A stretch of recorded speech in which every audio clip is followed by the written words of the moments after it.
אם אתה בעל חוג, מאמן, מדריך, איש מקצוע טוב, אבל בתוך כל העשייה אתה מרגיש שהעסק שלך פשוט לא יושב, אתה רץ כל היום, משקיע, עובד קשה, ועדיין יש בלגן, תדע דבר אחד, זה לא אתה.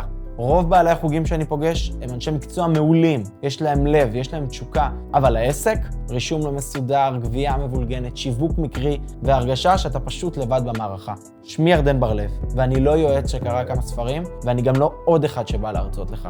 אני בא מהשטח. הקמתי עסק מאפס, חוג קטן של כמה ילדים, ובתוך 1.5 שנה בלבד הוא הפך לחברת כושר קרבי מהגדולות בישראל.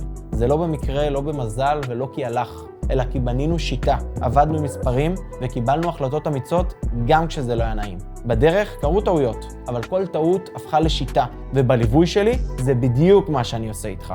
אני לא בא להגיד לך יהיה בסדר, אני בא להכניס סדר. אנחנו פותחים את העסק שלך מבפנים, מבינים מה עובד ומה לא.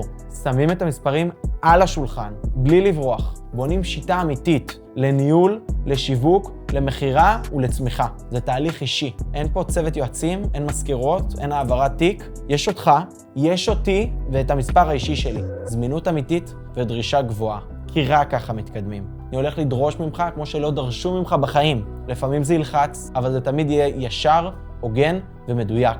למה שהעסק שלך צריך. המטרה שלי ברורה, שלא תהיה פקיד בעסק של עצמך. אז אם נמאס לך לכבות שריפות, ואם בא לך מישהו שנכנס איתך לאלונקה, עד התוצאה זה אתה, אני והמספרים. איתך באלונקה עד התוצאה.